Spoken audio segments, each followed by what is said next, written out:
Hello seat एस्पिरंट्स, कसे आहेत सगळे? मजेत ना? आणि अभ्यास करताना मित्रांनो, अरे करायलाच पाहिजे रे, कारण आता सीटचा पेपर खूप जवळ आला मित्रांनो. आणि जर चांगलं कॉलेज पाहिजे तर तुम्हाला अभ्यास करावाच लागेल, बरोबर? आज मी तुमच्यासमोर एक नवीन चॅप्टर घेऊन आलोय केमिस्ट्रीसाठी, त्याचं नाव आहे स्टेट्स ऑफ मॅटर, बरोबर? हा एकदम इम्पॉर्टंट आणि सोपा चॅप्टर मित्रांनो 11 साठी. स्टेट्स ऑफ मॅटर सगळ्यांना माहिती, स्टेट्स ऑफ मॅटर म्हणजे काय? ठीक आहे, सुरुवातीपासून नीट लक्ष द्या, तुम्हाला इझिली हा चॅप्टर कळेल आणि ह्याच्यावरच आपण पीओक्यूज पण घेणार आहे. Okay, no doubt. चालू करायचं? ठीक आहे, आपण चालू करूया. कुठल्या चॅप्टरचं नाव आपल्या? States of matter. आता मेनली मला सांगा, स्टेट्स ऑफ मॅटर म्हणजे काय? सुरुवातीला मॅटर म्हणजे काहीतरी असणार आहे, काहीतरी गोष्ट, म्हणजे पृथ्वी तलावरची जगभरातली कुठलीही गोष्ट काय मॅटर आहे. ठीक आहे, मी स्वतः मॅटर आहे, म्हणजे माझं जर मी मॅटर म्हणतोय, तुम्ही स्वतः मॅटर आहे, हा बोर्ड मॅटर आहे, बरोबर? तर हा बोर्ड जो आहे तो बनलाय कशापासून रे? आपण बनलोय कशापासून? तर टायनी पार्टिकल्स पासून बनलोय, बरोबर? म्हणजे मॅटर जो बनतो तो कशापासून बनतो? तर टायनी पार्टिकल्स पासून बनतो, बरोबर? मॅटरला काय स्वतःचं मास आहे, मॅटरला काय स्वतःचं मास आहे. Matter is nothing but tiny particle which has mass. आणि मी जर इथल्या जागेवरती उभा आहे, मी जर स्वतः एक मॅटर आहे, बरोबर, मला स्वतःचं मास आहे, तर मी काहीतरी जागा ऑक्युपाय केली आहे, बरोबर? म्हणजे मी काय स्पेस ऑक्युपाय केलं ना. मग मॅटरची डेफिनेशन काय झाली? मॅटर इज नथिंग बट किंवा matter is made up of tiny particle which has mass and occupies space, बरोबर? तीन इथे की पॉइंट्स कुठले कुठले? टायनी पार्टिकल, मास आणि स्पेस, बरोबर?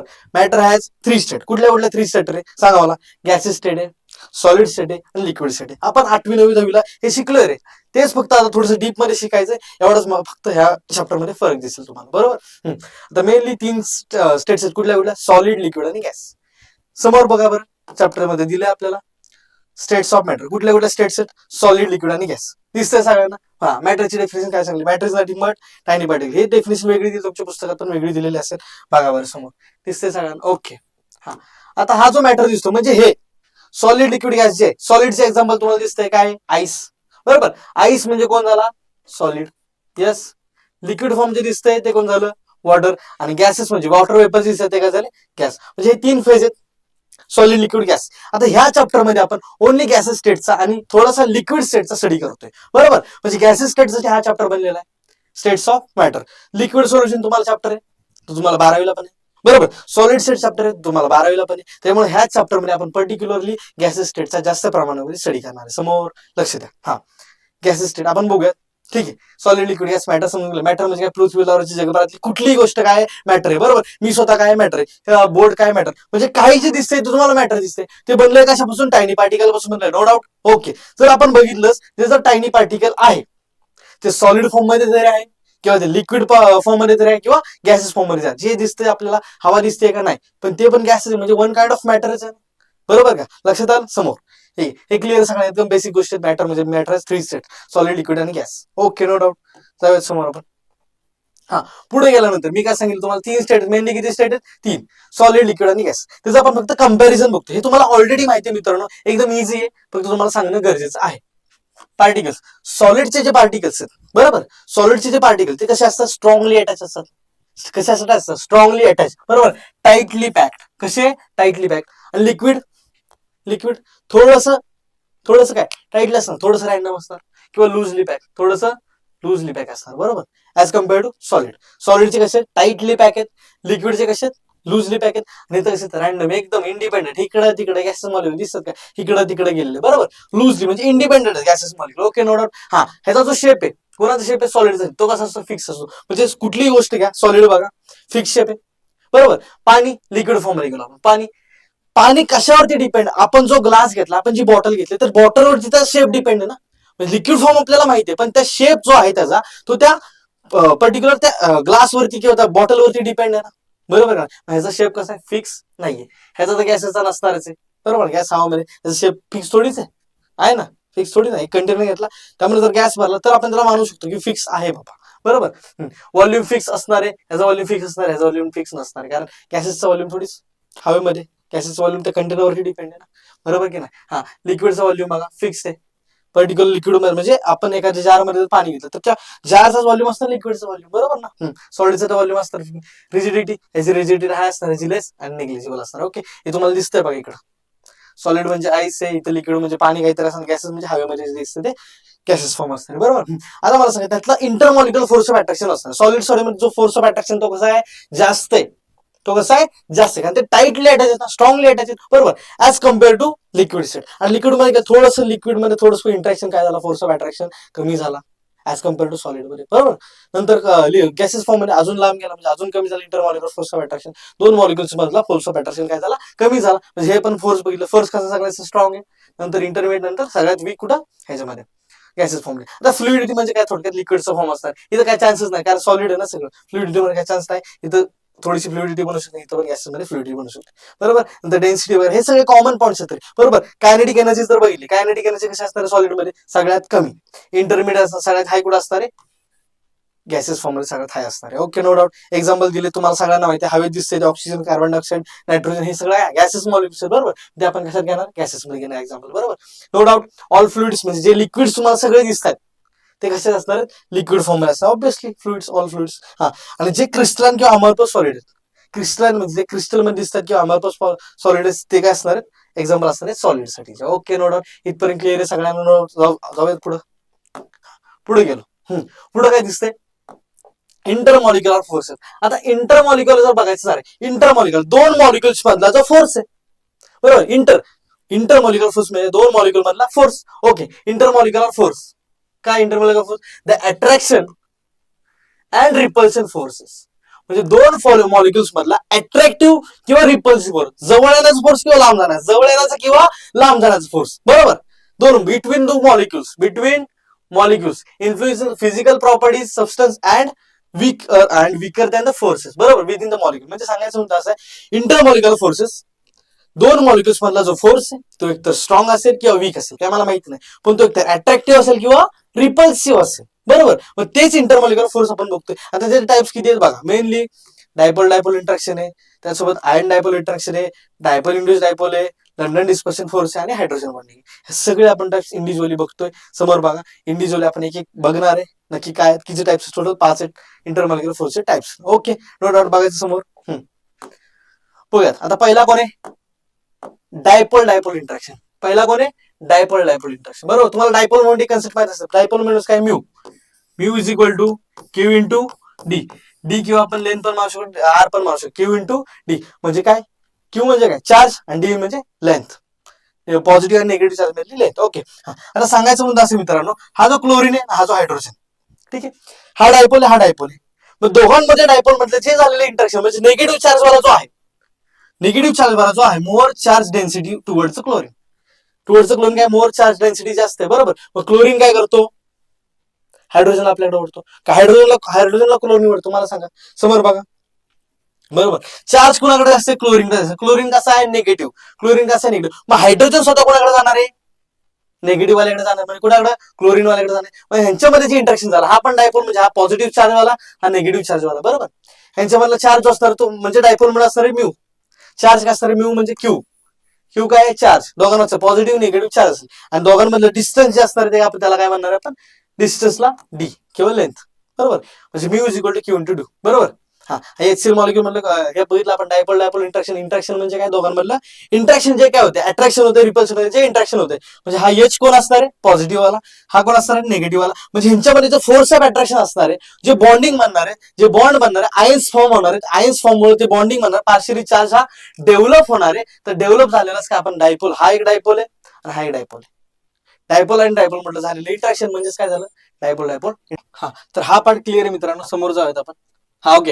आता आयन डायपोल इंटरॅक्शन. आता आयन आणि डायपोल मधलं झालेलं इंटरॅक्शन. आता मेनली कुठला तरी एक आयन असणार, बरोबर. आयन म्हणजे सांगायचं मुद्दा असा की हा एक सोडियम आयन आहे, बरोबर. म्हणजे सोडियम आधी नंतर जो काय स्टेबल झाला म्हणजे आयन फॉर्म मध्ये झाला, आणि त्याचं आणि ह्या वॉटर मॉलिक्युलचं काय झालं, इंटरॅक्शन झालं. म्हणजे हा वॉटर मॉलिक्युल कसा आहे, पोलर आहे. हा मॉलिक्युल कसा आहे, पोलर म्हणजेच काय, डायपोल आहे. पोलर म्हणजेच काय, डायपोल, ठीक आहे. सांगायचं मुद्दा असा, हा Na प्लस हा कॅटायन जो आहे तो H2O सोबत इंटरॅक्ट करतो, कॅटायन सोबत काय करतो, इंटरॅक्ट करतो. म्हणून आपण त्याला होतं आयन आणि डायपोल इंटरॅक्शन. हा डायपोल जो आहे, सांगायचं काय तर ऑक्सिजन बघा, ऑक्सिजन, हायड्रोजन म्हणजे कुठला चार्ज, पार्शियल पॉझिटिव्ह चार्ज, बरोबर, पार्शियल पॉझिटिव्ह चार्ज. आणि हा सोडियम प्लस हा कुणासोबत इंटरॅक्ट करणार आहे, म्हणजे ऑक्सिजन सोबत इंटरॅक्ट करणार आहे. ऑक्सिजन कसा आहे, निगेटिव्ह आहे, बरोबर. सगळं जे हायड्रेशन आहे, सगळे जे ऑक्सिजन मॉलिक्युल्स, वॉटरचे जे मॉलिक्युल्स आहेत ते कोणाच्या अटॅच होणार आहेत, सोडियमला अटॅच होणार आहे, बरोबर. म्हणजे ऑक्सिजन काय करतो, त्याला आपल्याकडे ओढतो, म्हणून हा पार्शियली चार्ज डेव्हलप करतोय, minus negative, partial positive. Okay, no doubt, हे क्लिअर आहे. म्हणजे सांगायचं मुद्दा काय, आयन डायपोल इंटरॅक्शन. आयन म्हणजे कुठला आयन आहे, हा सोडियमचा आयन आहे. Okay, no doubt. हा, सोडियम प्लस आयन आहे, बरोबर. आयनचा आणि ह्या पोलर मॉलिक्युलचं म्हणजे डायपोलचं इंटरॅक्शन. इंटरॅक्शन, बरोबर. मग त्यालाच आपण काय म्हणणार आहे, आयन डायपोल इंटरॅक्शन. बघा इथं लिहिलेलं बघा, समोर दिसतंय इलेक्ट्रोस्टॅटिक इंटरॅक्शन. कुठलं interaction? Electrostatic interaction between and ion, म्हणजे कॅटायन असेल किंवा एनायन असेल, कोणी असेल, and the partial charge of polar molecule, म्हणजे पोलर मॉलिक्युलचे पार्शियल चार्ज. हे जे पार्शियल चार्ज येतात, हा पॉझिटिव्ह म्हणल्यावर कोणासोबत इंटरॅक्ट करणार, निगेटिव्ह सोबत ऑब्व्हियसली. हा जर एनायन असता तर कोणासोबत इंटरॅक्ट केला तर पॉझिटिव्ह सोबत, बरोबर. That's it. कळलं? हा, आता पार्शियल चार्ज कशामुळे डेव्हलप झालं, बॉन्ड ब्रेक नाही झालं तिथं, चार्ज डेव्हलप झाला त्यामुळे तो इंड्यूस झाला. Okay, no doubt. गेलो समोर आता.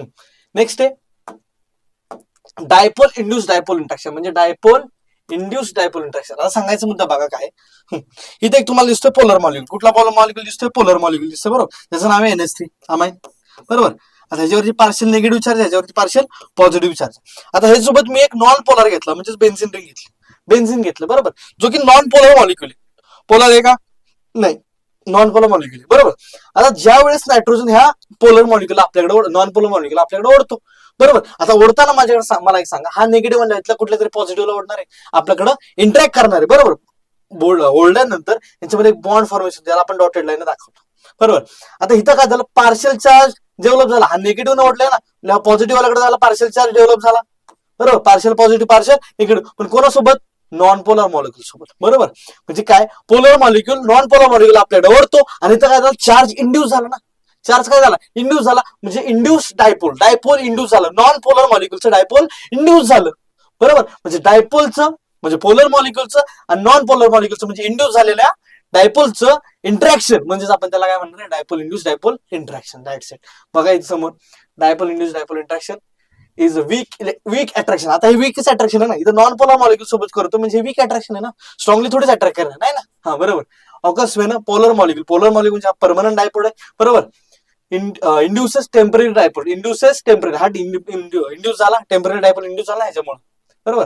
नॉन पोलर मॉलिक्युल म्हणजे हाच non polar molecule, resulting in temporary attraction. हे कसं अट्रॅक्शन आहे? टेम्पररी, म्हणजे इथं पार्शियल चार्ज डेव्हलप होतोय, म्हणजे इथं काय झालंय, टेम्पररी अट्रॅक्शन झाले, not a permanent. Okay, no doubt. Clear आहे मित्रांनो. जाऊयात समोर.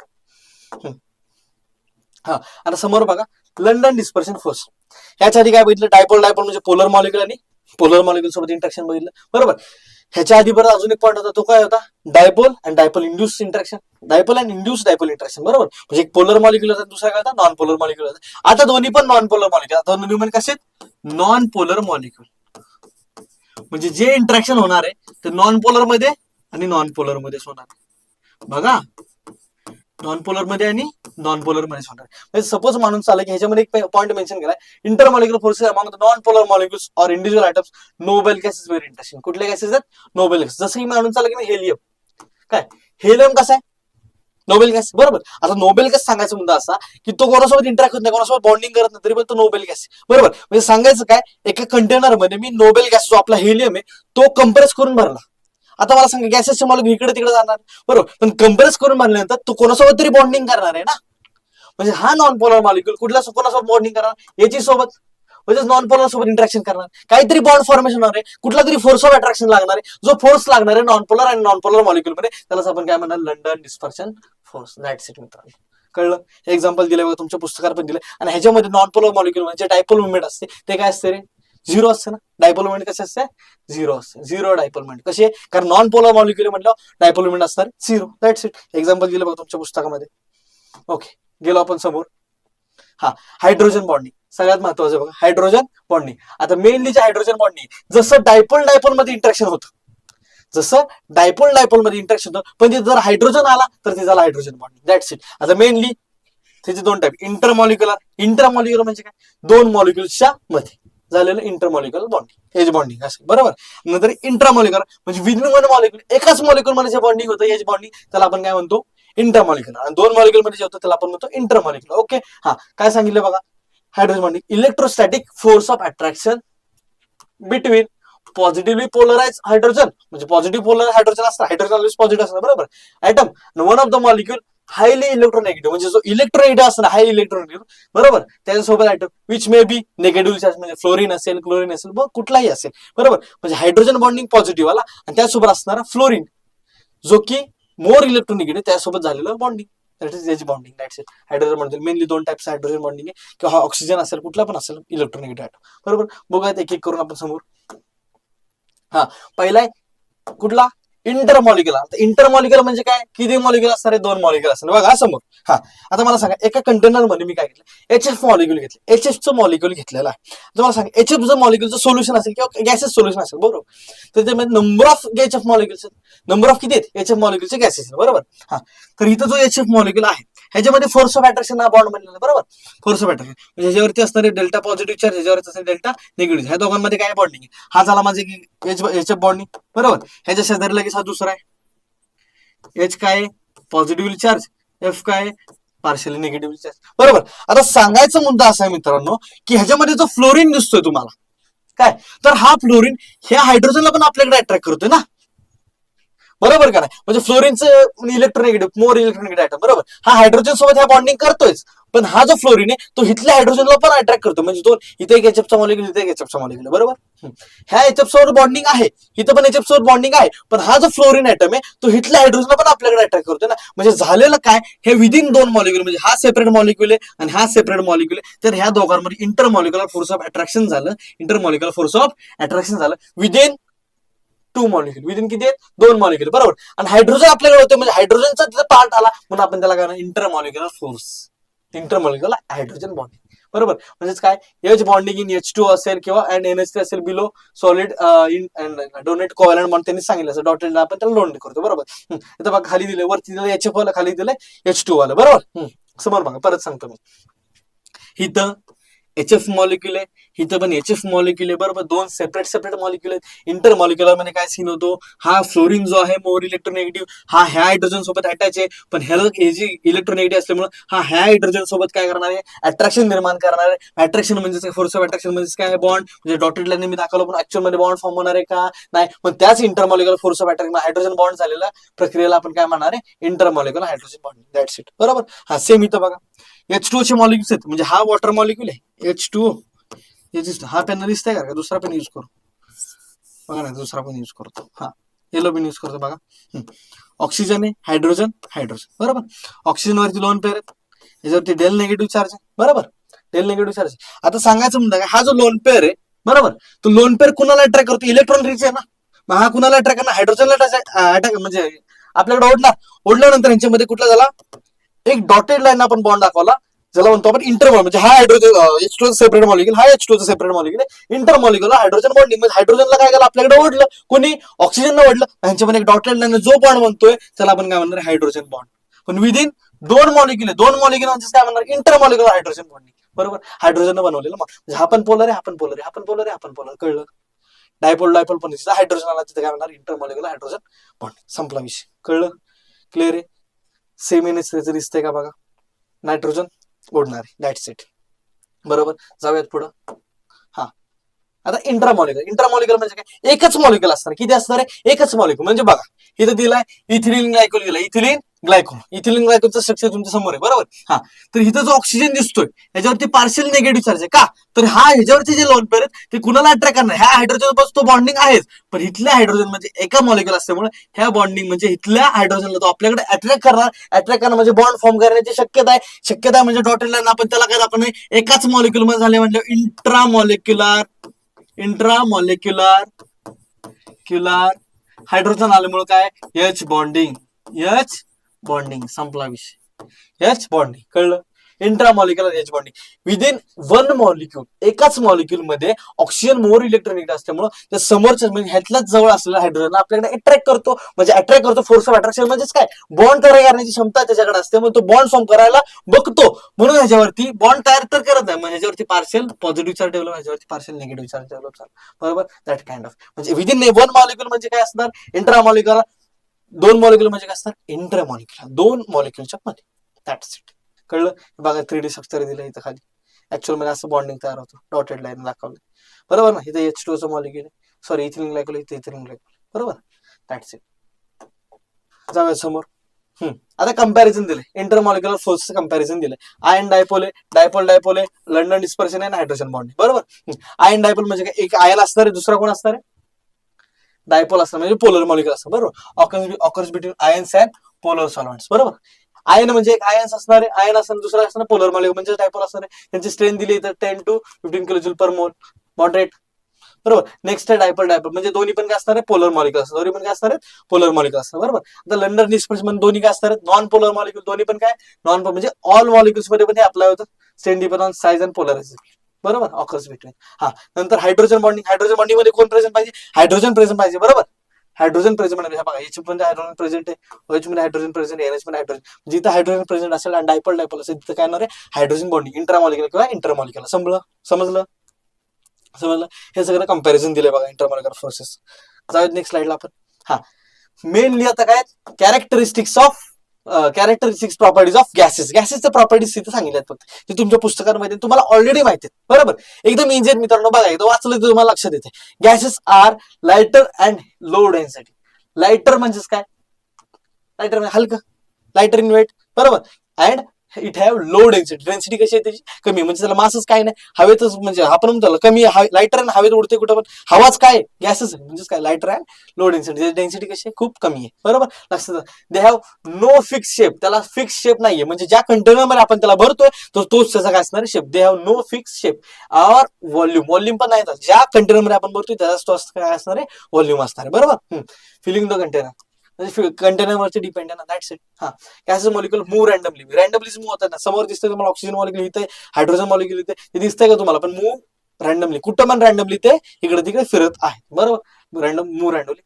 Exert pressure in all direction. सगळ्या डायरेक्शनला ते प्रेशर लावतात. इकडे फिरतात कधी ह्या डायरेक्शनला प्रेशर, इकडे फिरतात कधी ह्या डायरेक्शन, ऑल डायरेक्शनला त्याला प्रेशर आहे. बरोबर. Intermolecular forces are very weak. Intermolecular force म्हणजे ते लांब लांब येतात. इंटरमॉलिक्युलर फोर्स ऑफ अट्रॅक्शन कसं असणार आहे, कमी असणार आहे. म्हणजे फोर्स कसा असणार आहे, कमी असणार आहे, पण कसं काय लिहिलं इथं, वीक असणार आहे. गॅसेस आर इझिली मिक्स, म्हणजे इझिली ते डिफ्यूज होऊ शकतात. इझिली कसे होतात, with other gases. Other gases सोबत इझिली डिफ्यूज होऊ शकतात, डिफ्युजन फॉर्म करू शकतात. Gases can be compress significantly, म्हणजे त्याला इझिली आपण कंप्रेस करू शकतो. बरोबर. गॅसला इझिली आपण कंप्रेस करू शकतो. एवढ्या सगळ्या प्रॉपर्टीज दिल्यात मित्रांनो. जाऊयात पुढे. हा, मेजरेबल प्रॉपर्टीज काय काय दिलेत बघा. मेजरेबल म्हणजे आपण गॅसला कशामध्ये मोजू शकतो, एकतर गॅसचं मास असू शकतं, व्हॉल्यूम असू शकतो, प्रेशर असू शकतो, टेम्परेचर असू शकतो, डेन्सिटी असू शकते. त्याच्यावरती आपल्याला क्वेश्चन आहे, ज्याच्यावरती आपल्याला फॉर्म्युलाच पण ते आपण नेक्स्ट स्लाइडला बघतो एक एक करून. पहिलं काय मास, पहिलं काय मास बघूयात समोर. माससाठी काय फॉर्म्युला दिलाय बरं. हा, माससाठी काय दिलंय बघायचं. Mass, the mass of a gas is related to the number of moles. Number of moles वर डिपेंडेंट गॅसेसचं काय मास असणार आहे. बरोबर. मग या number of moles mass in grams upon molar mass in grams. त्या पर्टिक्युलर गॅसचं असणार मास अपॉन मोलर मास. बरोबर. नंबर ऑफ गॅसेस आहेत त्या टाइपचं. हे फक्त तुम्हाला फॉर्म्युला बेस कशासाठी दिलं, हे फॉर्म्युला तुम्हाला उपयोगाला येणार आहेत मित्रांनो. बघा इथं नंबर ऑफ मॉलिक्युल्स दिलेत, नंबर ऑफ व्हॉल्यूम पण दिला इथं. जे नंबर ऑफ मॉलिक्युल्स असेल, नंबर ऑफ मास असेल, हे फॉर्म्युलाच तुमच्या उपयोगाला येणार आहेत क्वेश्चन सॉल्व्ह करण्यासाठी, म्हणून तुम्हाला दाखवतो मी. जास्त काय बघायची गरज नाही, फक्त फॉर्म्युला लक्षात ठेवा. फॉर्म्युला बेस जरी क्वेश्चन असेल तरी फॉर्म्युला बघून आन्सर सुटते, एवढी मी गॅरंटी देतो. बरोबर. लक्षात आलं सगळ्यांच्या. फॉर्म्युलाच फक्त बघा, जास्त काय मध्ये एक्सप्लेन करत नाही मी, फॉर्म्युला फक्त बघा. गेलो पुढं. व्हॉल्यूम. व्हॉल्यूम साठी पण कन्व्हर्जन दिलंय बघा. 1 DM क्यूब म्हणजे किती लिटर, 1 लिटर. 1 DM क्यूब म्हणजे काय, 1 DM क्यूब म्हणजे 1 लिटर. बरोबर. Volume of the gas in centimetre decimetre cube असतं. बरोबर ना, डेसिमीटर क्यूब. बरोबर. परत 1 metre cube is equal to 10³ metre DM cube, 10³ litre cube. बरोबर. Litre 10⁶ centimetre cube, 10⁶ ml. That's it. हे फक्त कन्व्हर्जन दिलं, जे तुम्हाला न्यूमेरिकल्स मध्ये युज करायला लागेलच आणि युज करू पण शकता तुम्ही. बरोबर. क्वेश्चन सॉल्व्ह करताना. बरोबर. त्यावेळेस पुढं अजून पुढे काय दिलं, प्रेशर दिलं. प्रेशरचा पण formula, pressure equal force upon that particular area, 1 pascal is equal 1 newton per metre square. बरोबर. हे सगळे फॉर्म्युला दिले, ते फक्त बघा, कन्व्हर्जन बघा, जे की खूप इम्पॉर्टंट आहेत. काय एकदा क्विक रिव्हिजन देतोय तुम्हाला, त्यासाठी समोर बघा नीट. पुढे गेलो. पुढे काय झालं, टेम्परेचर दिलं. हा, टेम्परेचरला तर तुम्हाला डिग्री सेल्सिअस मध्ये दिले. टेम्परेचर तुम्हाला डिग्री सेल्सिअस मध्ये त्याला 273 + 15 किंवा 273 जरी ऍड केलं तरी पण तुम्ही टेम्परेचर इन केल्विन मध्ये काढू शकता. हे एक इम्पॉर्टंट आहे, कारण टेम्परेचर शक्य तुम्हाला देतात डिग्री सेल्सिअस मध्ये. काय जर डिग्री सेल्सिअस मध्ये दिलं तर त्याला कन्वर्ट करणं तुम्हाला कारण SI युनिट आपण जेव्हा बघतो तर SI युनिट मध्ये म्हणजे ऑप्शन्स नुसार बघा तुम्ही, SI युनिट मध्ये आपण त्याला केल्विन मध्ये कन्वर्ट करायचं आणि केल्विन मध्ये कन्वर्ट करायसाठी 273 + ऍड करायचं. बरोबर. That's it. कळलं. हा, ओके, नो डाऊट. जाऊयात पुढं. नंतर आहे डेन्सिटी. डेन्सिटीचा same formula, mass upon volume. Density equal mass upon volume. एक वेपर डेन्सिटीचं रिलेशन दिले, molar mass by 2. Molar mass म्हणजे काय, गॅससाठी रिलेशन काय असणार आहे, गॅससाठी रिलेशन म्हणजे जिथं आपण नंबर ऑफ मोल्स काढत होतो तिथं मास अपॉन मोलर मास होतो. बरोबर. मग तिथून आपण डेन्सिटी डिराईव्ह करू शकतो. That's it. जाऊयात पुढं. हा डिफ्युजन, डिफ्युजन मध्ये पण हा रेट ऑफ डिफ्युजन दिलाय, त्याचा डिफ्युजन दिलाय. डिफ्युजन साठी formula volume of the gas diffuse, जेवढा डिफ्यूज झाला divided by total time required. Diffusion साठी किती टाइम रिक्वायर्ड झाला तो आपण इझिली कॅल्क्युलेट करू शकतो, जो की आपला रेट आहे डिफ्युजनचा. Okay, no doubt. गेलो पुढे आपण. नंतर दिलं गॅसेस लॉ, सगळ्यात इम्पॉर्टंट पार्ट आहे ज्याच्यावरून क्वेश्चन हमखास हा येतोच, बरोबर. गॅसेस लॉ, गॅस लॉ म्हणजेच काय?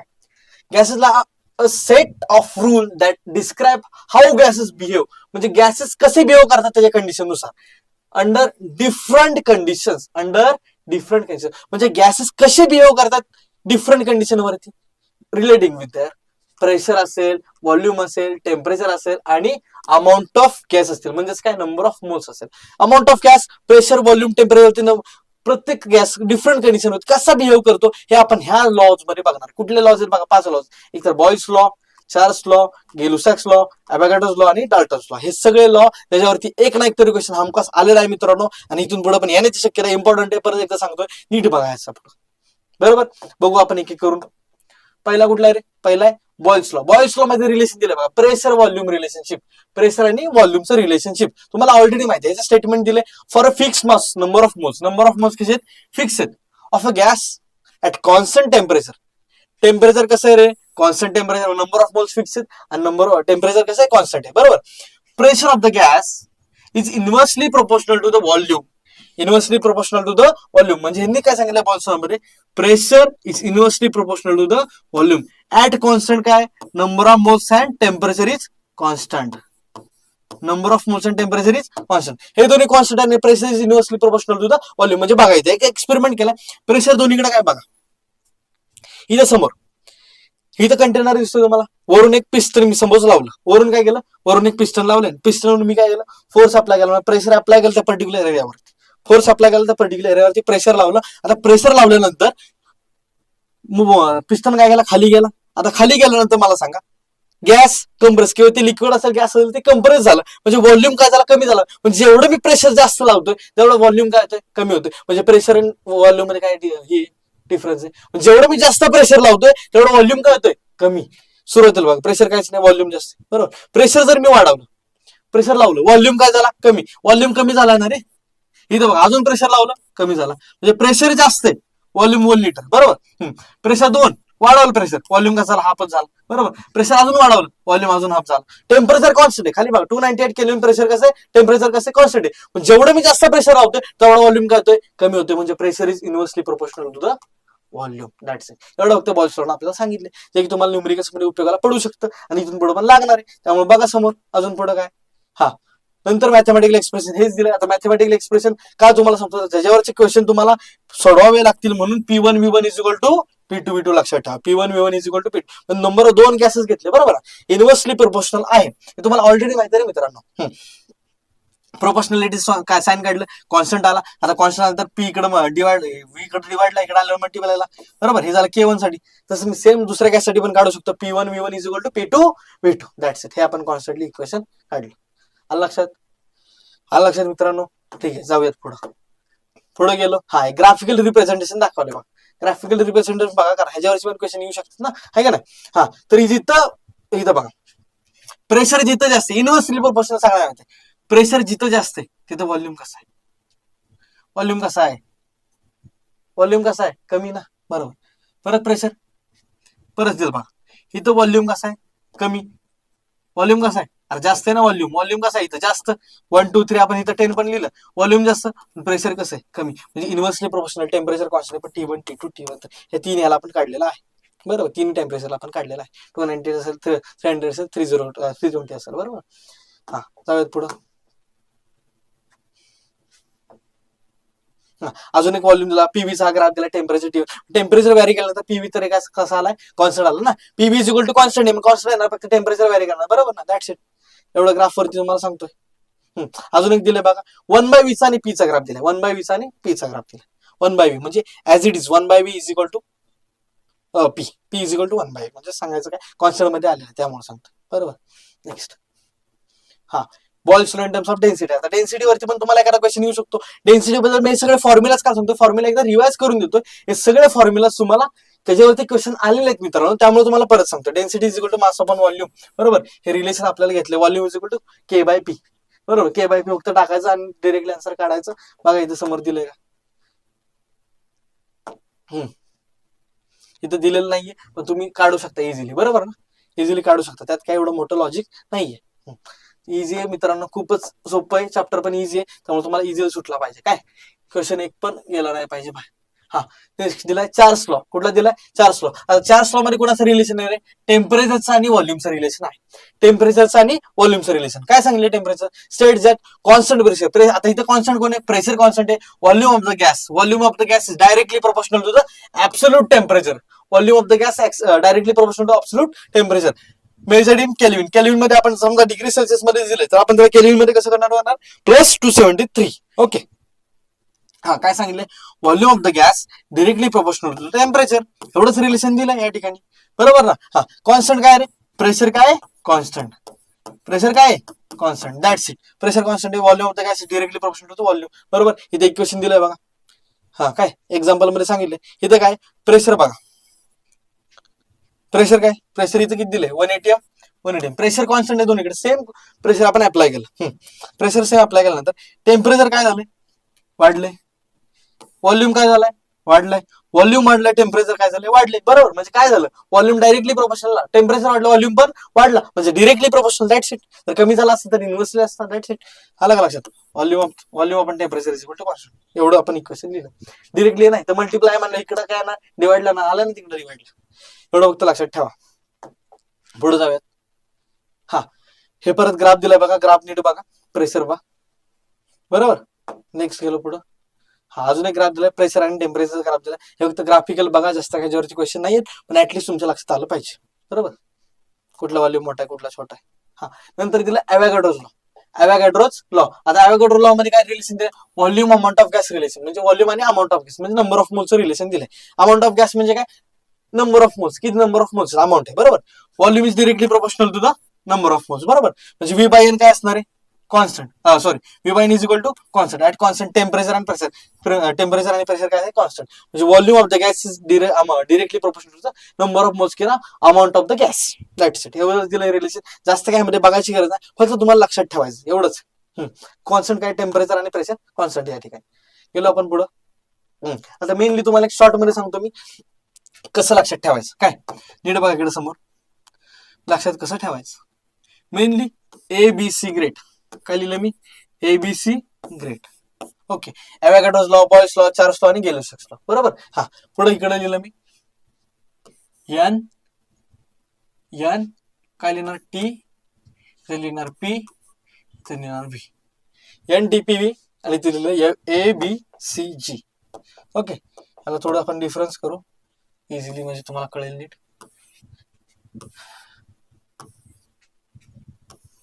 ओके. ओके, मस्त आहे ना? ओके. बघा समोर. आता बघा मी काय करतोय. रेडी दिसलं का? ओके. हा, समोर बघा. पहिल्याला आणि शेवटच्याला टिक केलं. बरोबर. इथं क्रॉस केलं सगळीकडं, इकडे क्रॉस केलं. काय करायचं? सगळं आधी आडवं पण क्रॉस करायचं आणि उभं पण क्रॉस करायचं. आपण गेम खेळतो का नाही? आडव्याचा आणि उभ्याचा क्रॉस केलं, पण पहिला टिक केलं, इकडे काय केलं? टिक केलं. आता जिथं जिथं तुम्हाला व्हॅल्यू दिसतात, जिथं जिथं तुम्हाला मोकळी जागा दिसते, तिथं काय करायचं? तुम्ही डोळे दाखवून टिक करायचं. डोळे दाखवून टिक करायचं. टिक करतो मी जिथं मोकळ्या जागा दिसतात. इथे काय करणार? क्रॉस चेक करणार. कारण दोन्हीकडे इथं 2 टिक झाले ना ऑलरेडी. बरोबर. इथं 2 टिक केल्या, इथं 2 टिक केल्या. बरोबर. इथं 2 टिक केल्या. बरोबर. एवढं लक्षात आलं पाहिजे. आता सांगायचं मुद्दा असं मित्रांनो, इथं काय नक्की रिलेशन लागतंय बघा. हे मी शॉर्ट टेक केली. हा, ए म्हणजे काय? ॲव्होगाड्रोज नंबर आहे. सॉरी, ॲव्होगाड्रोज लॉ आहे. बी म्हणजे काय? बॉयल्स लॉ आहे. सी म्हणजे काय? चार्ल्स लॉ आहे. जी म्हणजे काय? गेलो-स्टोक्स लॉ. बरोबर. एन म्हणजे number of moles, amount of gas. T म्हणजे टेम्परेचर. पी म्हणजे प्रेशर. पी म्हणजे व्हॉल्यूम. बरोबर. तर ॲव्होगाड्रो लॉ साठी काय काय कॉन्स्टंट पाहिजे? काय काय कॉन्स्टंट पाहिजे बघा. ॲव्होगाड्रोज लॉचं रिलेशन काय सांगा मला. मी एक लिहिलं ॲव्होगाड्रोज लॉ. हा, सांगा मला रिलेशन. सांगा की पटके. अरे मनातले मला ते विचार करा. ॲव्होगाड्रोज लॉचं मागेच लिहिलं रिलेशन. इथं काय कॉन्स्टंट आहे? तुम्हाला काय दिसलं? काय कॉन्स्टंट दिसलं? हे 2 कॉन्स्टंट दिसले. म्हणजे रिलेशन कोण आहे? नंबर ऑफ मोल्स आणि व्हॉल्यूम्स. नंबर ऑफ मोल्स आणि व्हॉल्यूमचं रिलेशन आहे. Volume is directly n, directly proportional to the n. बरोबर. बॉयल्स लॉचं रिलेशन काय? प्रेशर आणि व्हॉल्यूमचं रिलेशन आहे. Pressure is inversely proportional to the volume. हे रिलेशन आहे बरोबर. आता इथं कोणाचं रिलेशन, टेम्परेचर आणि व्हॉल्यूमचं रिलेशन, सी मध्ये चार्ल्स लॉ मध्ये टेम्परेचर आणि व्हॉल्यूमचं रिलेशन आहे. Volume is directly proportional to the temperature दिले बरोबर. नेक्स्ट काय गेलुसॅक्स लॉ मध्ये टेम्परेचर आणि प्रेशरचे रिलेशन दिले, pressure is directly proportional to the temperature. That's it. एवढं सगळं दिलंय बघा. शॉर्ट मध्ये तुम्हाला सांगितलं मी, एकदम इझी ट्रिक आहे. एबीसी ग्रेट, एबीसी ग्रेट, एनटीपीव्ही, एनटीपीव्ही आधी आडवं क्रॉस करायचं तिरक आणि नंतर उभं क्रॉस करायचं तिरक बरोबर. ज्या दोन टिका राहतात तिथे काय करायचं, टिक करायचं. ग्रीन केलंय बघा मी, कळलं का. पहिला रो सोड, एकदम इझिली सांगितले. सगळे लॉज लक्षात ठेवण्यासाठी एक शॉर्ट ट्रिक सांगितले, जर समजलं असेल नीट लक्षात ठेवा आणि लक्षात राहते मित्रांनो. काय एकदम कन्फ्युजन होत असेल तर लक्षात जाऊयात आपण पुढे गेलो. पुढे काय सांगितलं बरं, ideal gas law. Ideal gas equation, ज्याच्यावरती क्वेश्चन खूप इम्पॉर्टंट येतात आणि ही कन्सेप्ट खूप आणि खूप महत्वाची केमिस्ट्रीसाठी. तरी आयडियल गॅस इक्वेशन सगळ्यांना माहिती, PV is equal to NRT बरोबर. पण नक्की कसं आलं ते, थ्री गॅसेस लॉ. आपल्याकडे जेवढे गॅस लॉ होते, म्हणजे कुठला बॉयल्स लॉ होता, चार्ल्स लॉ होता आणि अवोगाड्रोस लॉ होता, त्याला सगळ्यांना कंबाईन करून आपण मॅथमॅटिकली एक एक्सप्रेशन बनवलं, ज्याला आपण म्हणतो ideal gas equation. Ideal gas म्हणजे आयडियल आपण ज्याला म्हणतो, जो की अस्तित्वात नाहीये, हायपोथेटिकल आहे, जो की रिअल गॅस नाहीये, हायपोथेटिकल गॅस ज्याला आपण फक्त मानतो. काय तर हे सगळे गॅस कंबाईन केले मी, हे सगळे लॉज कंबाईन केले. यावरती पहिलं लॉ बघा, हे पहिलं दिसलं बॉयल्स लॉ मध्ये, हे दुसरं दिसलं चार्ल्स लॉ मध्ये, आणि हे पुढे गेलं तिसरं दिसलं बरोबर. तिसरं दिसलं, हे दिलंय बघा इथं, volume into temperature, number of moles. 3 दिले रिलेशनला कंबाईन करून एक एक्सप्रेशन निघालं, हे तुम्हाला ऑलरेडी माहिती आहे. ज्या एक्सप्रेशनला आपण म्हणतो PV is equal to NRT, ह्यालाच आपण काय म्हणणार आहे, ideal gas equation. That's it. PV is equal to NRT. Pressure म्हणजे काय, पी. व्हॉल्यूम म्हणजे काय, व्ही. उलट सांगतोय बरं का. नंबर ऑफ मोल्स म्हणजे काय, एन. आर म्हणजे दिला इथं गॅस कॉन्स्टंट, सॉरी, आर म्हणजे काय दिलाय, gas constant. Gas constant equation तुम्हाला ऑलरेडी माहिती आहे, डेरिव्हेशन तुम्हाला येणार नाही, पण आयडियल गॅस इक्वेशन व्यवस्थित सांगायला येईल बरोबर. त्याच्यावरती क्वेश्चन हे येतात. ती म्हणजे काय, टेम्परेचर बरोबर. हे सगळं कळलंय मित्रांनो. आता जाऊयात नेक्स्ट आपण ऍक्च्युअल मध्ये काय. तर हे गॅस युनिट दिलं आरचे, ते की तुम्हाला माहित नसतात का, माहित आहेत का, माहित असले तर चांगली गोष्ट, पण नसले माहित तर लक्षात ठेवा. जर तुम्हाला प्रेशर दिलंय पास्कल मध्ये, व्हॉल्यूम दिलाय मीटर क्यूब मध्ये, मोल्स दिलाय मोल मध्ये, टेम्परेचर दिलं केल्विन मध्ये, तर आरची व्हॅल्यू काय वापरायची, 8.314, 8.314 वापरायची बरोबर. पास्कल मध्ये म्हणजे युनिट आहे, ते युनिट वाईज तुम्हाला आरच्या 3 व्हॅल्यू आहेत बघायचं. 8.314, 0.0821, 0.0821, हे युनिट वरती डिपेंड आहे कुठली व्हॅल्यू कुठली व्हॅल्यू कुठे वापरायची. त्यामुळे युनिट नीट बघा, ह्याच्यावरती क्वेश्चन हे आहेतच आणि तुम्हाला विचारले पण गेलेत आणि विचारले पण जातील. त्याच्यामुळे नीट बघा आरची व्हॅल्यू आणि कुठला वापर कुठं करायचा, कुठं आरची व्हॅल्यू कुठं वापरायचे, हे नीट लक्षात द्या आणि तुम्हाला क्वेश्चन इझिली सुटेल. काय आरची व्हॅल्यू खूप इम्पॉर्टंट आहे मित्रांनो बरोबर. बरेचसे क्वेश्चन आहेत जे की खूप इझी असतात, पण आरची व्हॅल्यू कुठली वापरायची, ऑप्शन मध्ये दोन्ही दिलेलं असतं, 8.314 पण आणि 0.0821 पण. त्यामुळे तुम्हाला कन्फ्युजन होतं की नक्की कुठली वापरायची आणि कुठलं आन्सर बरोबर आहे बरोबर. नीट बघा त्यासाठी. नंतर दिले combine gas law. Combine gas law म्हणजे काय सांगितलं, दोन गॅस लॉ आपण कंबाईन केलं बघ, PV is equal to NRT, आणि त्याला मी रिअरेंज केल्यानंतर मला काय भेटलं की equation PV by T into is equal to NR. आता ह्यासाठी नंबर ऑफ मोल्स आणि गॅस कॉन्स्टंट, आर तर गॅस कॉन्स्टंट ठीकच आहे ना, म्हणजे कॉन्स्टंटच आहे, नंबर ऑफ मोल पण कॉन्स्टंट आहे. माझ्यावर मला एक इक्वेशन भेटलं, P1 V1 is equal to P1 V1 by T1 is equal to P2 V2 by T2. एक मला इक्वेशन भेटलं. कंबाईन गॅस लॉ आपण ज्याला म्हणतो, त्याला आपण हे रिलेशन दिले. मी तुम्हाला डायरेक्टली रिलेशन सांगतोय का, तर क्वेश्चन ह्याच्यावरचेच आहेत आणि तुम्हाला सुटतील इझिली ह्या इक्वेशन वरून बरोबर. गेलो next. Relation between density and molar mass. आता मोलर मासचं रिलेशन तुम्हाला माहितच आहे, आधी पण मी सांगितलं होतं. मोलर मासचं number of moles mass upon molar mass, हे डायरेक्टली मी तुम्हाला सांगतो, रिअरेंज केल्यानंतर molar mass is equal to काय आलं, DRT by P. Directly equation relation बघा आणि ह्या रिलेशन वरती क्वेश्चन येऊ शकतात बरोबर ना. बाकी काय एक्सप्रेशन सांगायची गरज नाही, कारण त्याच्यावरती क्वेश्चन नाहीच, मेन आपल्या फॉर्म्युलाच वरती क्वेश्चन आहेत बरोबर ना. तर त्यासाठी तुम्हाला फॉर्म्युला सांगणं मस्ट आहे. ओके, नो डाऊट, क्लिअर आहे. बघा एकदा नीट. बॉयल्स लॉ कॅन बी स्टेटचा डेन्सिटीचं मी रिलेशन बॉयल्स लॉ मध्ये सांगितलं होतं, आठवतंय का, बघा वरती जाऊन पाठीमागे जाऊन बघा एकदा. Directly proportional to density, given mass of the gas directly proportional to the density. Okay, no doubt. जाऊयात पुढं. पुढे दिल्यानंतर बघा, Dalton's law of partial pressure दिलाय. Dalton's law of partial pressure. आता पार्शियल प्रेशर म्हणजे नक्की काय, म्हणजे सपोज मी एक कंटेनर घेतला, त्याच्यामध्ये माझे नॉन रिएक्टिंग गॅसेस म्हणजे H2A, N2A, O2A बरोबर ना, ज्याच्यामध्ये मी नॉन रिएक्टिंग गॅसेस ठेवलेत. काय ठेवलेत, नॉन रिएक्टिंग, म्हणजे आपसमध्ये ते मिक्स होतात का, नवीन मॉलिक्युल तयार होतो का नाही, जे की non reacting gases A, B, C कोणताही असू देत. एक मी घेतलाय कंटेनर, त्याच्यामध्ये A बरोबर, A गॅस आहे, दुसरा B गॅस आहे बरोबर, तिसरा C गॅस आहे, आता तिन्ही पण कसे नॉन वेगवेगळे ते आपसमध्ये रिॲक्ट होत नाहीत, नॉन रिॲक्टिंग गॅसेस आहेत. आता ह्या रिॲक्शन मध्ये काय ऍक्च्युअल मध्ये होतं मला सांगा, ह्याचं प्रेशर काय असणार आहे P1. हा प्रेशर कुठला, तो जो पिवळा मॉलिक्यूल तुम्हाला दिसतो गॅसेसचा, तो P1 प्रेशर आपला म्हणजे P1 प्रेशर अप्लाय करणार आहे. काय प्रेशर अप्लाय करा म्हणजे फोर्स आपण पर्टिक्युलर एरियावरती काय अप्लाय करणार आहे, फोर्स अप्लाय करणार आहे पर्टिक्युलर एरियावरती, म्हणजे आपण त्याला काय म्हणतो प्रेशर. हा जो ब्लू मॉलिक्यूल तो काय अप्लाय करणार प्रेशरच P2, त्याचं नाव दिलं मी. ह्याचं काय दिलं P3 रेड वाल्याचं, बरोबर.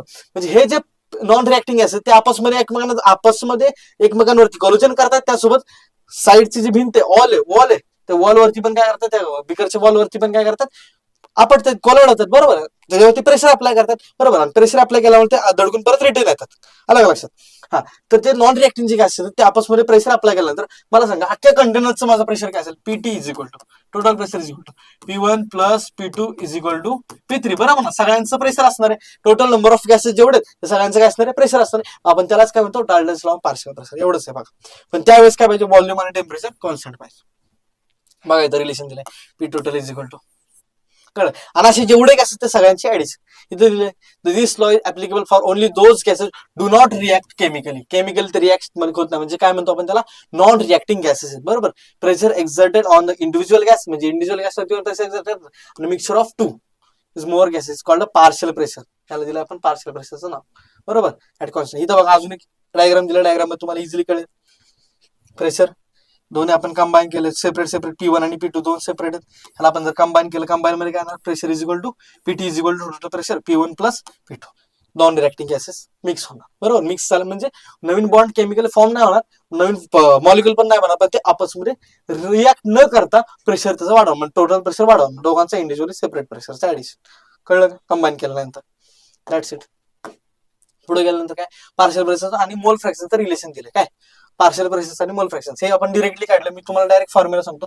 जर रिलेशन काढायचं झालं तर PI is equal to XI into PT, म्हणजे partial pressure of that particular गॅसचं pressure is equal to mole fraction of that particular gas into total pressure. काय म्हणजे जर तुम्हाला रिलेशन काढायचं PI, समजा P1 एक गॅस घेतला मी, P1 is equal to X1 मोल फ्रॅक्शनचं त्या पर्टिक्युलर गॅसचं आणि PT इंटू मल्टिप्लाय. अलग लक्षात, सगळ्यांचं PT. Okay, no doubt. Formula फक्त लक्षात ठेवा, अजून काय दिसतंय ते लक्षात ठेवलं पाहिजे. जाऊयात पुढं, एकदम इझी आहे मित्रांनो. हा, KTG kinetic molecular theory of gases, KTG याला आपण इम्पॉर्टंट म्हणतो. आणि ह्याचं अजम्पशन आपल्याला लक्षात ठेवणं गरजेचं आहे. अजम्पशन बघा काय काय, gases are made of tiny particle. Gases कशा बनले तर टायनी पार्टिकल, जे आपल्याला दिसत नाहीत ना, गॅसेस मॉलिक्युल्स बनले, म्हणजे गॅसेस जे दिसतात आपल्याला ते एकदम टायनी पार्टिकल्स बनले, म्हणजे काहीतरी गॅसेस मध्ये प्रेझेंट आहे. तेच काय तर टायनी पार्टिकल्स. काय म्हणतो आपण त्याला, टायनी पार्टिकल्स. ओके, टायनी म्हणजे खूप खूप लहान. Okay, molecules atom made of tiny particle, म्हणजे काय ऍटम्स असतील किंवा मॉलिक्युल्स असतील, बरोबर. Gas molecules are far apart, particle volume is negligible, म्हणजे जे खूप लांब लांब आहेत, फार अपार्ट, तो व्हॉल्यूम आपण त्याला काय करतो, निग्लिजिबल करतो. व्हॉल्यूम आपण कन्सिडर करत नाही. इंटरमॉलिक्युलर फोर्सेस काय होतो आपण त्याला negligible. Intermolecular force of attraction very weak असल्यामुळे आपण काय करतो, निग्लिजिबल करतो. फॉर नॉर्मल कंडिशनसाठी आपण फक्त त्याला निग्लिजिबल करतो. ओके, अजून काय अजम्पशन दिले, मॉलिक्युल्स मूव्ह रँडमली इकडे तिकडे पळतात, बरोबर. इन स्ट्रेट लाईन मध्ये असू द्यात किंवा कोलायडिंग मध्ये असू विथ इच अदर, मग आपसमध्ये कोलायड पण होतात, वॉल सोबत कंटेनरच्या वॉल सोबत कोलायड होतात, इकडे तिकडे कोलायड होतात, स्ट्रेट लाईन मध्ये पळतात, रँडमली इकडे तिकडे मूव्ह होत असतात. एवढं फक्त त्यांनी अजम्पशन मध्ये सांगितलं. ओके, हा, अजून काय दिलं, gas pressure cause by collisions, बरोबर. कोलिजन्स काय म्हणजे गॅस प्रेशर जे फॉर्म होतं, प्रेशर म्हणजे काय, फोर्स अपॉन एरिया, म्हणजे गॅसचा जो कंटेनरचा वॉल आहे, बरोबर, हा गॅसेस मॉलिक्युल त्याच्यावरती थडकला, म्हणजे त्यानं फोर्स अप्लाय केला त्या पर्टिक्युलर वॉलच्या एरियावरती, म्हणजे आपण त्याला काय म्हणणार, प्रेशर म्हणणार. Pressure is equal to cause by collision, आपटल्यामुळे कोलोजन विथ कंटेनरच्या वॉलवरती कोलोजन झाल्यामुळे प्रेशर कॉज होणार, बरोबर. कॉलेजन हा परफेक्टली इलास्टिक, कॉलेजन कसं perfectly elastic, energy remains constant. आता कॉलेजन झाल्यामुळे तरी एनर्जी काय असणार, रिमेन्स गॅस मॉलिक्युलची काय असणार, कॉन्स्टंट असणार, remains constant. Okay, gases molecules have different speed. आता मला सांगा, दोन गॅसेसचे आपापसामध्ये कोलाइड झाल्यानंतर एक तर सेम एनर्जी नसते, सेम एनर्जीचं अख्खं व्हॉल्यूम, अख्ख्या गॅसेसचं मॉलिक्युलचं, म्हणजे सगळं अख्ख्या गॅसेसचं प्रेशर कसं, सॉरी, प्रेशर कसं एनर्जी कशी कॉन्स्टंट आहे बरोबर, पण पर्टिक्युलर एका गॅसचं स्पीड एक तर जोरात त्याच्यावरती आदळणार आहे, एक हळू आदळणार आहे, त्या दोघांचा स्पीड कसं सगळ्यांचं डिफरंट असणार सगळ्या मॉलिक्युल्स बरोबर. बट ऍव्हरेज कायनेटिक एनर्जी म्हणजे ऍव्हरेज कायनेटिक एनर्जी असणार अख्ख्या सगळ्याची तर directly proportional to the temperature. Kinetic energy directly proportional to the temperature म्हणजे एनर्जी ते टेम्परेचरवरती डिपेंड काय एवढं फक्त अजम्पशन मध्ये दिले. नो डाऊट एकदा बघा सगळे अजम्पशन्स क्लिअर आहे का. गेलो पुढं. नेक्स्ट काय दिलं बघा, आयडियल गॅस आणि रिअल गॅस मधला डिफरन्स दिला आहे. आयडियल गॅस म्हणजे काय, जो इमॅजिनरी येतो आयडियल गॅस म्हणजे जो ऑफिस हायपोथेटिकली आपण ज्याला इमॅजिन करतो तो काय झाला आयडियल गॅस. आणि रिअल गॅस म्हणजे जो अस्तित्वात आहे, जो आपल्याला आसपास दिसतोय म्हणजे काय ऍक्च्युअल मध्ये आहे तो म्हणून जाणवतोय ना, जो गॅस आपल्याला जाणवतोय जो आहे बरोबर तो काय झाला रिअल गॅस, जो अस्तित्वात आहे. आणि जो अस्तित्वात हा अस्तित्वात नाही. जो आयडियल गॅस आहे तो ऑबे करतो कुठले all gas law. All gas law जे तुम्हाला सांगितले, ऑल गॅस लॉ कुठले कुठले सांगितले, बॉयल्स लॉ सांगितला, चार्ल्स लॉ सांगितला, अवॉगाड्रो लॉ सांगितला, डाल्टन्स लॉ सांगितला, सगळे जे गॅस लॉ तुम्हाला सांगितले सगळे ऑबे कोण करतो, आयडियल गॅस करतो बरोबर. पण real gas only obeys at low pressure and high temperature. म्हणजे हा ऑबे कधी करणार आहे, ऑल इम्पेरेटिव्हली अँड प्रेशर्स काय, फक्त ऑल प्रेशरला हे म्हणजे हे थोडे लक्षात घ्या, हे सगळं ऑबे करत आयडियल गॅस, कारण त्याला उद्देशूनच आपण बनवलेलं बरोबर आयडियल गॅसला कन्सिडर करूनच. पण हे जे रिअल गॅस आहे तो कधी ऑबे करणार, ज्यावेळेस लो प्रेशर आहे आणि हाय टेम्परेचर आहे, लो प्रेशर आणि हाय टेम्परेचर त्यावेळेस ते अप्लाय करणार, त्यावेळेस ते अप्लिकेबल होणार, ऑबे करणार आहे. Volume of the molecular is negligible as compared to the total volume of the gas. Volume आपण काय करतो निग्लिजिबल करतो, कम्पेअर्ड टोटल व्हॉल्यूम सोबत कम्पेअर केलं तर आपण त्याला निग्लिजिबल करतो. Volume is molecular not negligible. आपण रिअल गॅस मध्ये काहीतरी व्हॉल्यूम असणार आहे ना, त्या कंटेनर मध्ये आहे, ह्या रूम मध्ये म्हणजे काहीतरी आपण कन्सिडर करतो, मग व्हॉल्यूम काहीतरी असणार आहे जो आपण निग्लिजिबल करू शकत नाही, पण हे तर निग्लिजिबल करू शकतो का. हा, attractive forces among the molecular do not exist.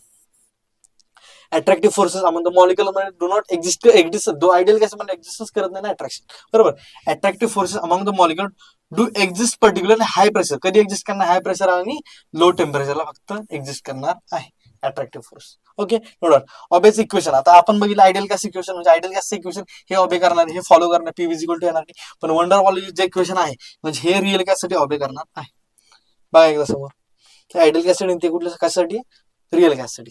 Okay हे काय, हा गॅस कसा आहे हायपोथेटिकल गॅस म्हणजे इमॅजिनरी गॅस आहे बरोबर. हा एक्झिस्ट करतो रिअल मध्ये, हा एक्झिस्ट करतो म्हणून त्याचं नाव काय दिलंय रिअल गॅस, जे की ऑलरेडी प्रेझेंट आहे काय. Okay no doubt. पुढे गेलो आपण. पुढे गेल्यानंतर हे बघा एक ही दिलाय ग्राफ दिलाय रिअल गॅस आणि आयडियल गॅसचा काय नक्की प्रेशर व्हॉल्यूम मध्ये काय चेंज असतो. ओके पुढे गेल्यानंतर डिफरन्स बिटवीन आयडियल गॅस हेच परत सांगितले मित्रांनो, हेच इझिली दिलंय इथं. तर हे स्ट्रिक्टली बॉयल्स लॉ ऑबे करतो, चार्ल्स लॉ ऑबे करतो, हाच दिलाय फॉर्म्युला. ओके तेच सांगितले. इलास्टिक परफेक्टली इलास्टिक हे तुमच्या पुस्तकात लिहिले, मी परत स्लाइड टाकली इथं. तर पुस्तकात दिले तुम्हाला त्यासाठी ह्याच्या रिलेटेड काय नाही, ते शॉर्ट मध्ये दिलं होतं जरा डीप मध्ये दिले, हे ऑबे करत नाही एवढंच. तिकडे जे नवीन आहे ते दिलं होतं दिसतं सगळ्यांना. जे H2 मॉलिक्युल्स ते O2 CO2 gas N2 gas helium हे सगळे रिअल गॅसेस ऑब्विसली आहेत ना. ऑक्सिजन घेतो म्हणजे रिअल आहे ना, म्हणून तर आपण ऑक्सिजनचं इनहेल करतोय ना बरोबर का नाही. त्यामुळे असंच गॅस म्हणजे हे एक्झिस्ट करत म्हणजे आपण एक्झाम्पल पण घेऊ शकत नाही, कळलं का. ओके पुढे गेल्यानंतर liquefaction of gases and critical constant. Critical constant म्हणजे काय, क्रिटिकल टेम्परेचर असेल, क्रिटिकल व्हॉल्यूम असेल, क्रिटिकल प्रेशर असेल बरोबर ना. हा तर हे काय सांगतं बघा, क्रिटिकल टेम्परेचर म्हणजे काय, temperature above which substances cannot be liquefied. म्हणजे ज्या सबस्टन्स म्हणजे एक पॉइंट असा, एक टेम्परेचर असं तर त्या टेम्परेचरवरती तो गॅस लिक्विफाय होऊ शकत नाही बरोबर. म्हणजे एक टेम्परेचर असं आहे ज्या टेम्परेचर सोबत ते लिक्विफाय होतं, पण त्याच्यावरती गेल्यानंतर ते लिक्विफाय होऊ शकत नाही, तर त्या टेम्परेचरला आपण काय म्हणणार आहे क्रिटिकल टेम्परेचर. क्रिटिकल टेम्परेचर कळलं. आणि त्याच क्रिटिकल टेम्परेचर वेळेस जे प्रेशर असणार ते काय असणार क्रिटिकल प्रेशर, आणि त्याच वेळेस जो व्हॉल्यूम असणार तो काय असणार क्रिटिकल व्हॉल्यूम. इथं बघा समोर दिसतोय तुम्हाला, हा इथं molar volume at critical temperature. जो मोलर व्हॉल्यूम असणार क्रिटिकल टेम्परेचर वेळेस तो काय असणार क्रिटिकल व्हॉल्यूम असणार आहे 20 बरोबर. आणि at the pressure at the critical temperature त्यावेळेस जे प्रेशर असणार ते असणार आहे क्रिटिकल प्रेशर असणार आहे. संपला विषय, कळलं का. क्रिटिकल टेम्परेचर लक्षात ठेवा, त्याच्यानुसार आपलं क्रिटिकल व्हॉल्यूम आणि क्रिटिकल प्रेशर कळणार आहे. आलं का लक्षात. ओके नेक्स्ट बोलतो मित्रांनो लिक्विड स्टेट बद्दल आपल्याला माहिती सांगेल. तुम्हाला बोललो तुम्ही लिक्विड स्टेट थोड्या शब्दात आहे इथं म्हणजे जास्त नाहीये. लिक्विड स्टेट आता लिक्विड स्टेट म्हणलं की तुमच्या लक्षात आलं पाहिजे सॉलिड, लिक्विड आणि गॅस. गॅसेसचे मॉलिक्युल रॅन्डम होते, इकडे तिकडे होते. आता त्याच्यापेक्षा थोडेसे कमी रॅन्डम कोण असतात लिक्विडचे मॉलिक्युल असतात. म्हणजे काय सांगितलं liquid state is characterise liquid state is character having fixed volume, ह्याचा व्हॉल्यूम फिक्स आहे म्हणजे त्या पर्टिक्युलर व्हॉल्यूम वरती डिपेंड आहे, बरोबर. नो फिक्स शेप, ह्याचा फिक्स शेप नाहीये, शेप कसा आहे फिक्स नाही, मग त्या व्हॉल्यूम वरती डिपेंड, त्या कंटेनरवरती डिपेंड आहे याचा शेप काय असणार, बरोबर. With particle less tightly packed, म्हणजे टाइटली पॅक कोण असतं सॉलिड, म्हणजे कसे थोडेसे लेस टाइटली पॅक आहेत दॅन सॉलिड आणि इनहिबिटिंग एक्झिबिटिंग प्रॉपर्टीज लाईक विस्कॉसिटी, म्हणजे प्रॉपर्टीज बघायचं आपल्याला, सरफेस टेन्शन आहे आणि वेपर प्रेशर आहे, बरोबर. हे सगळं वेपर प्रेशर वगैरे सगळं बघायचं. हे पाण्यामध्ये दिसतं बघा, लिक्विड दिसते, पाणी पितो तुम्ही, ह्याचे जे मॉलिक्युल्स लांब लांब आहेत, एवढे पण लांब लांब नाही, पण लांब लांब जे आहेत ते काय असणार आहे, लिक्विड मॉलिक्युल्स असतात. संपला विषय, आला लक्षात. ओके, इझी रे. हा, नंतर वेपर प्रेशर, पहिली प्रॉपर्टी आपण बघतो वेपर प्रेशर. आता वेपर प्रेशर म्हणजे बघा, एक सोपं एक्झाम्पल तुम्हाला सांगतो, इथं वाचा आधी काय, vapour pressure is the pressure exerted bye vapour, कुणी प्रेशर एक्झर्ट केले, वेपर ना, इन थर्मोडायनामिक इक्विलिब्रियम साठी, बरोबर, विथ कंडेन्स फेज सॉलिड और liquid in close system at given temperature. म्हणजे बघा, छोटस एक्झाम्पल सांगतो, घरामध्ये तुम्ही भात शिजवता, ओके, भात शिजवता म्हणजे आतमध्ये कुकरमध्ये जर तुम्ही पाणी ठेवलंय, खालून टेम्परेचर वाढवले, आता टेम्परेचर वाढवल्यानंतर पाण्याची काय होणार आहे, वाफ होणार आहे. आता वाफ झाल्यानंतर वेपर फॉर्म मध्ये त्याचं कन्व्हर्जन झालंय, आणि ते वेपर फॉर्म न त्या पर्टिक्युलर लिक्विड वरती लावलेलं प्रेशर जास्त आहे, त्याला आपण काय म्हणणार आहे, वेपर प्रेशर. समजलं? एकदम सोप्या भाषेत तुम्हाला सांगितले. टेम्परेचर बघा, टेम्परेचर थोडंसं दिलं किंवा नॉर्मल टेम्परेचर, ते लिक्विड काय झालं, बॉईल झालं. आता लिक्विड बॉईल झाल्यानंतर त्याचं कन्व्हर्जन, वरून आपण कुकरचं झाकण लावलेलं, तर लिक्विडचं कन्व्हर्जन कशामध्ये झालं, वेपरमध्ये झालं, आणि वेपरनं त्या पर्टिक्युलर लिक्विड वरती म्हणजे खालच्या खालीच लावलेलं प्रेशर जे असणार आहे ते काय असणार आहे, वेपरनं लावलेलं प्रेशर म्हणजे आपण म्हणतो वेपर प्रेशर. संपला विषय, कळलं? हे बघा, वेपर दिले, क्लोज वेसल दिले, आणि हेच लावलेलं प्रेशर काय म्हणणार आपण त्याला, वेपर प्रेशर. Okay, next. हा, factors affecting on vapour pressure, म्हणजे हे सगळे फॅक्टर्स अफेक्ट करतात वेपर प्रेशरवरती. नेचर ऑफ लिक्विड कसं आहे, टेम्परेचर कसं आहे, आणि युनिट काय, कळलं का? हे सगळं तुम्हाला लागेल, पुढे लागण्याची शक्यता म्हणून तुम्हाला शॉर्ट मध्ये सांगतो. ओके, पुढे गेल्यानंतर सरफेस टेन्शन. आता सरफेस टेन्शन तर बघताय तुम्ही, आपण ऑलरेडी बघितलंय, many phenomena such capillary rise of liquid spherical shape of liquid droplet due to property of liquid call surface tension. हे सगळं दिलंय मित्रांनो, डेफिनेशन आहे तसंच आहे. आता इथं जर सांगायचं झालं, हा बल्क मॉलिक्युल आहे, म्हणजे आतमधला मॉलिक्युल, याची एनर्जी इकडे तिकडे फिरणार आहे, बरोबर. एनर्जी बल्क मधला जो मॉलिक्युल आहे काय, तर ह्यानं लावलेला पर्टिक्युलर फोर्स आहे, आपण म्हणजे पर्टिक्युलर कुठल्याही लेंथ मध्ये इकडे तिकडे फिरतोय असं तसं, बरोबर. आणि इथं जे फोर्स असतो, म्हणजे इथं जो मॉलिक्युल आहे तो कसा आहे, इनबॅलन्स फोर्स आहे. इनबॅलन्स फोर्स म्हणजे वरती जो फोर्स लागलाय त्याचा तो अनबॅलन्स फोर्स आहे ना, म्हणजे खाली फोर्स काहीतरी फोर्स लागणार ह्या साईडला, बरोबर, वरती काहीच फोर्स नाही, ह्या साईडला फोर्स लागणार सरफेस वरती, बरोबर. आणि ह्याचा फोर्स सगळ्या बाजूने कसा आहे, सेम आहे, म्हणजे बॅलन्सिंग फोर्स आहे. ह्यावरचा कसा इनबॅलन्स फोर्स, जो सरफेस फिनॉमिना आहे तो काहीतरी प्रेशर अप्लाय करणार, त्याला आपण सरफेस टेन्शन म्हणणार इनडायरेक्टली. हे बघायचं, फक्त बघा, जास्त याच्यावरती क्वेश्चन आहेत पण तुमच्या लक्षात आलं पाहिजे. Okay, no doubt. गेलो पुढं. ऍप्लिकेशन ऑफ सरफेस टेन्शन, हे सगळे ऍप्लिकेशन दिलेत बघा. Cleansing action of soap, cleansing action of soap detergent is due to the lowering of interfacial tension, wall and ऑसिस वॉल. सगळं जे दिलंय ना, हे फक्त ऍप्लिकेशन बेस्ड दिलंय, आणि पूर्ण थेरी याच्यामध्ये, म्हणजे शेवटचा पार्ट राहिला तो, तर त्याच्यामुळे फक्त बघा, लक्ष द्या, काय काय दिलंय ते वाचा. ऑफ टूथपेस्ट असेल, माउथ वॉशेस असतील, नसेल ड्रॉप्स असेल, याच्यामध्ये सरफेस टेन्शन पर्टिक्युलर यूज होतं, कशा प्रकारे ते बघा. ओके, हा, गेलो पुढं. विस्कोसिटी.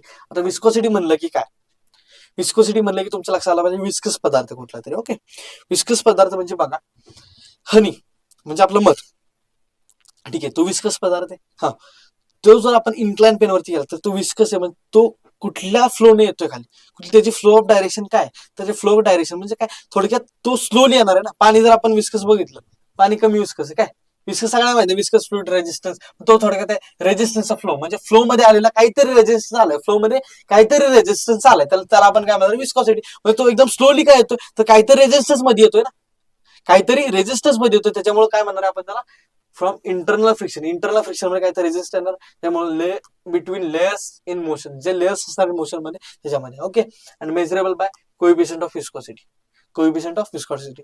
आणि विस्कोसिटी टेम्परेचर डिपेंडंट प्रॉपर्टी, म्हणजे viscosity is inversely proportional to the temperature दिले. ओके, हे फक्त बघा, काय लक्षात आलं पाहिजे. पुढे